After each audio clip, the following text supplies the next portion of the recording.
jak vlastně ty naši hasiči připravují vystoupení.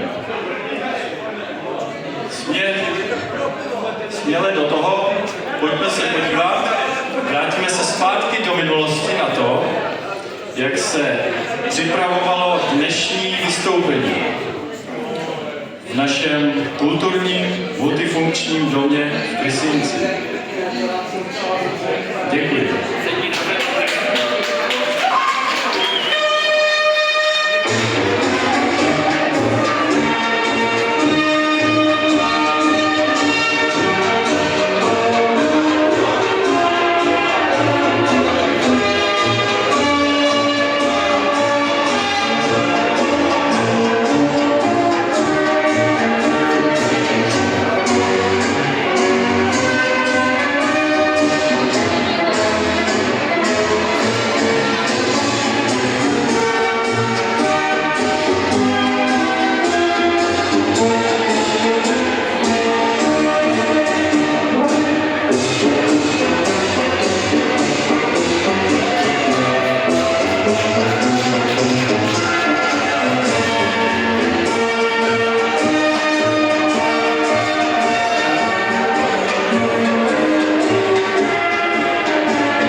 Nazdar, tak jak teda je? Nic moc, bolí mě záda, kroutím se tady jak tvoje jitrnice. Ale potřebujeme domluvit tu velikonoční. Jediný, co víme, je, že Šusťák říkal, že budou hrát paradoxy a vemou fusky. A to překvapení musíme zase nějak vymyslet. Máte už někdo nějaký nápad? No, hlavně už nechci jít za božánka nebo ženskou, už mi to stačilo. Ale máme teď ve sboru hezký holky, tak by se mohli taky z něčeho vycenit. Mohli by udělat promenádu v plavkách. Bez plavek. To nevím teda, ale co udělat třeba modní přehlídku? To měli na plese mrazené. Bylo to docela dobrý. No, já znám jednoho návrháře, Přemek Lafeta se jmenuje, je fakt dobrý. Ten bude určitě teplej. No co? To je jedno. Hlavně jestli holkám něco spíchne. Třeba je nepíchne. Ale já jsem pro. Stando, zkusíš to s tím domluvit? No má ke mně v sobotu přijet na Lafetě, tak to zkusím. To nemůžu, to zabiju. Budu si nějaký tášky, to mu dávám. To je škoda, ty vole, mohl by si jít s holkama nahej. Byl by hvězda. Ty, to bude pičo dělat. To by bylo dobrý náhodou. Mě třeba dobrý. No a mohli byste jí vybrat nějaký prachy na konci, třeba jako na charitu, a pak byste to mohli někomu věnovat. Co vy na to? Půjdeme do toho? Určitě. Dáme to třeba hrazaňákům, aby si mohli zavést vodu do baráku. Dobře. Nebo hajzli. Sám se hajzli. Co teda budeme dělat? Ještě, že máme silné hasiče. Uděláme přehlídku. Co uděláme? Co uděláme? Přehlídku. Přehlídku, vole. Bude přehlídka? Přehlídka? Bude. Bude. Přijďte se podívat. Já přijdu.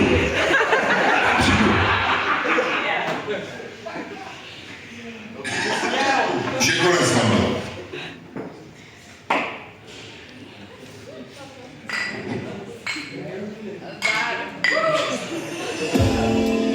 Po hektolitrech piva, litrech kořálky se vracíme zpátky do současnosti. Prosím, přivítejte světoznámého, módního návrháře, pana Přemeta Lafetu.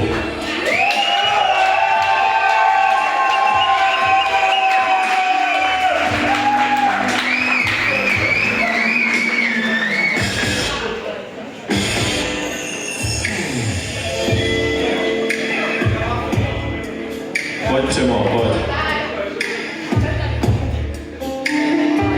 Na úvod. Jakou jsi měl cestu, Přemo? Ahoj, kocálku. Ale jelikož je to všude zasekaný, všude se střílí, tak jako blbě. 3 dny jsem byl na letišti, no. Pojď ještě na úvod, jenom pro naše diváky, kteří tě neznají, o sobě jenom něco málo říct, opravdu malinko stačí. Tak narodil jsem se na Kubě, no, pak před revolucí jsem přijel a už jsem tady zůstal. Je to tu krásný. A co máš dneska pro nás připraveného? Krásnou modní přehlídku, co jsem vytvořil. Nebudeme to dál protahovat a pojďme se na to podívat. Tak první kolekce se jménem Luční kvítí. Prosím na scénu.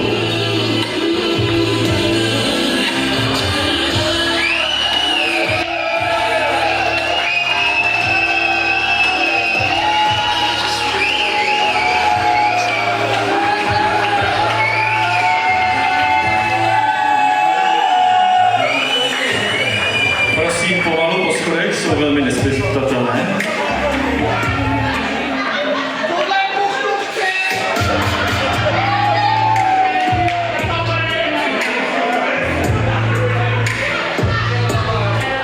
Jenom pro naše diváky. První slečna už je zadaná. Jak nemáte měsíce. Můžete nám něco říct, pane Lafako, k tomuto modelu? Tento model jsem již zahlédl v Krsinci, nechal jsem se inspirovat i krásnou loukou, krásnou přírodou. No a jelikož nešiju jenom pro kuky, ale pro dámy, jako skutečné pětenství, tak jsem to vytvořil, no. Děkuji.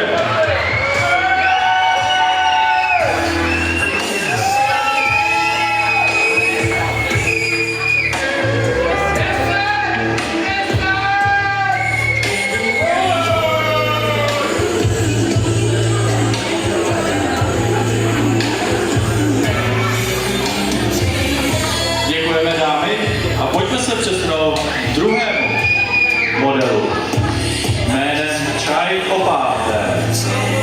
Prosím, pojďte k nám.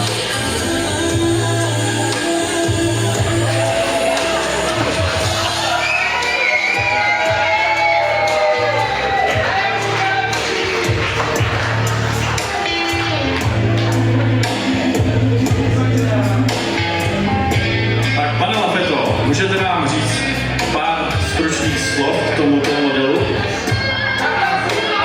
Určitě ano, ale jelikož Krsincíček opáté nerozumí, protože tam mají rum opátek, tak jsem se trošku nechal inspirovat jinak. Takže u nás je to rum místo čaje.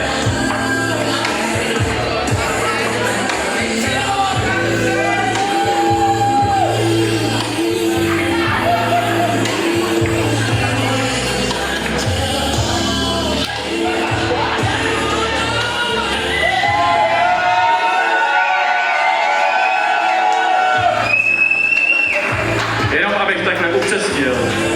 Naše porota má v rukou číslice, z níž nejvyšší hodnota je číslo 0 a nejhorší je -5.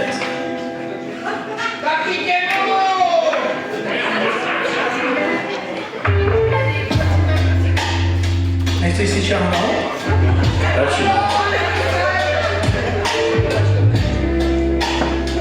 Další kolekce se nám přesouvá lehce do exotiky. Na dovolenou na Bali. Prosím, modelky, pojďte k nám.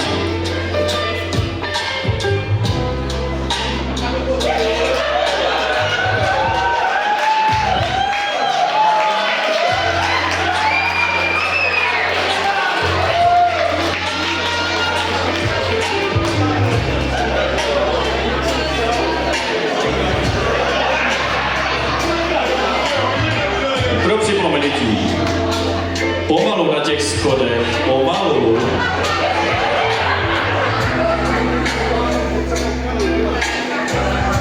Pane Lafeto, můžete nám říct zase pár stručných slov k tomuto modelu? Rozhodně rád, taky na Bali je vyloženě teplo, tak proto jsem zvolil takovýto outfit, aby nebylo slečně moc zima, teda teplo. A zajímalo by mě, co má v té taštičce. Co tam má? Slečno, ukažte nám, co máte v taštičce.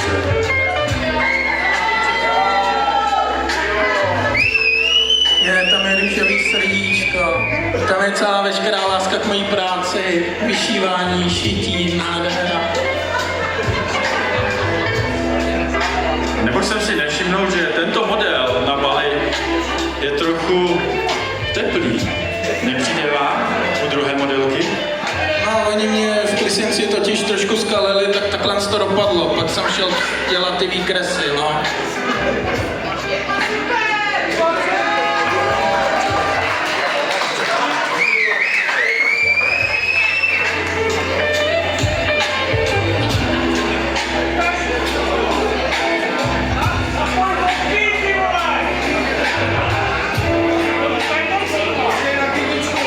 Pomalu se blížíme k předposlednímu modelu se jménem Klisinecká elegance.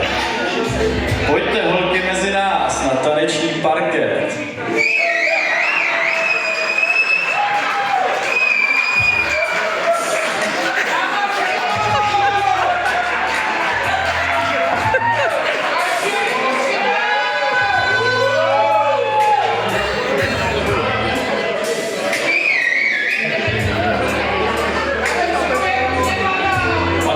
Můžete nám říct něco o prvním modelu? Tak první model mi připomíná takovou klisineckou kulturu, Višňovice. Druhý model jsem zabrouzdal trošku do knížek, do pohádek, tak jsem tam hodil Šebestovou.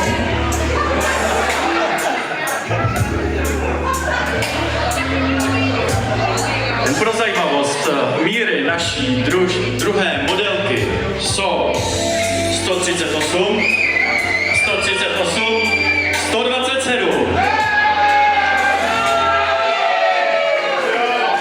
A poslední model, něco k němu.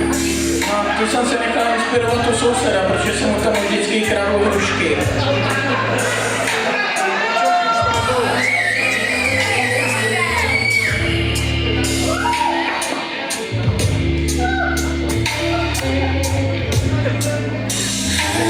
Nádhera, nádhera. Je vidět, že tvrdě pracovala na své figuře.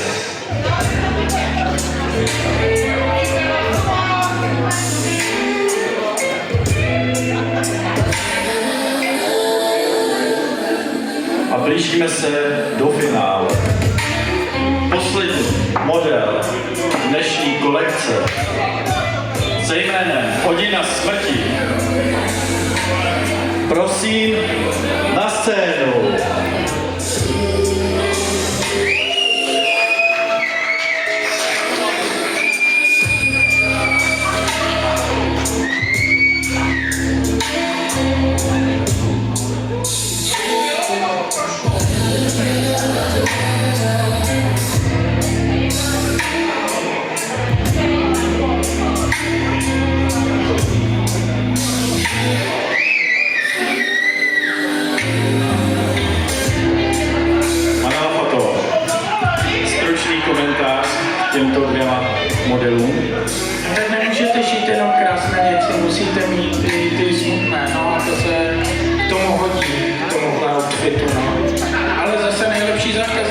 nic si nestěžují, ty, co jsou dole.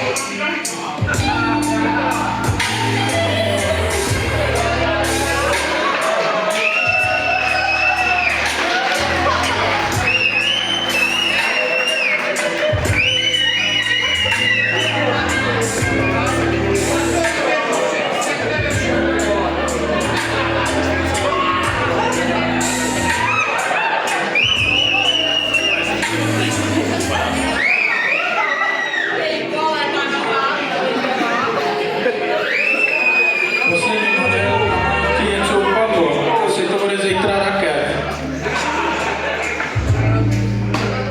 Poprosím všechny modelky, aby nám předvedly kolekci ještě znovu. Poslední 2 kolečka před závěrečným vyhodnocením nejlepšího modelu.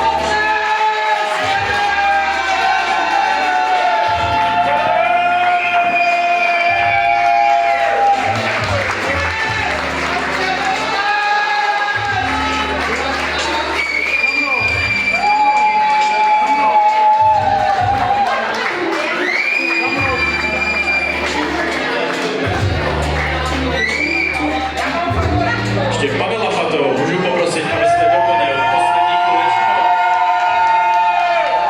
Děkuji.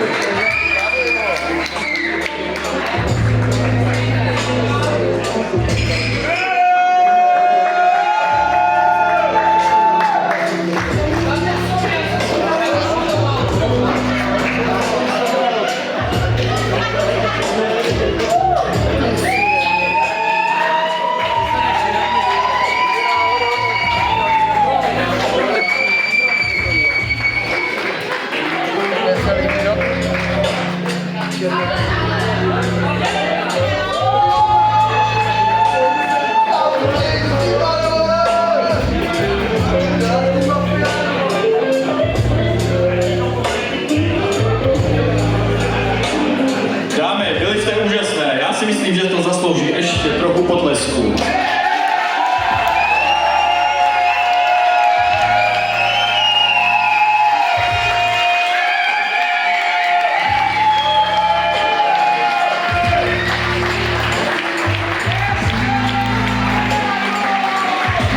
A pojďme se pomalu podívat na vyhodnocení dnešního nejlepšího modelu. Požádám předsedu Marka.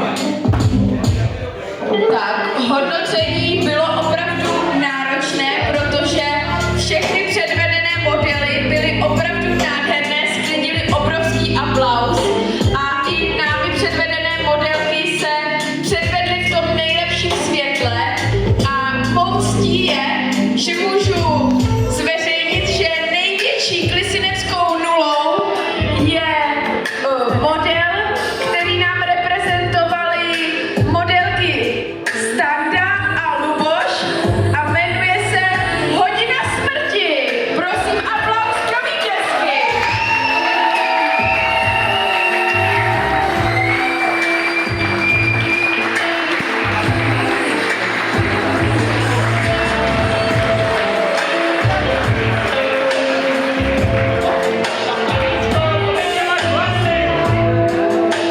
Poprosím předat šek.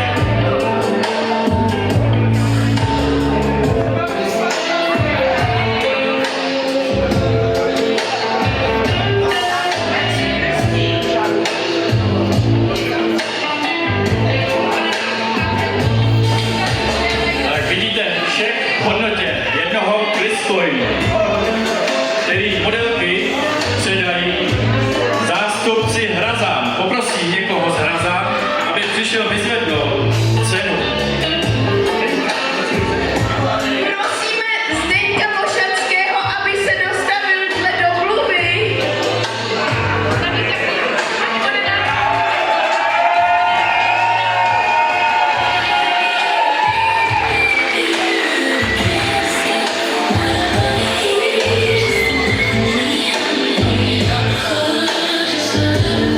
Pro připomenutí je třeba si u nás tento bitcoin, prezidentský coin, je třeba vytěžit krumpáčem a lopatou.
čekám na pokoji 333 Hotel Karlovaj.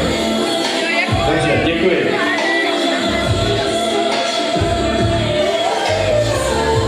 Prosím, potlesk.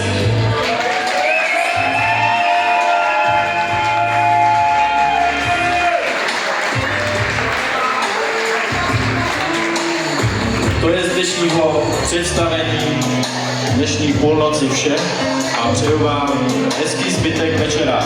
Naschledanou.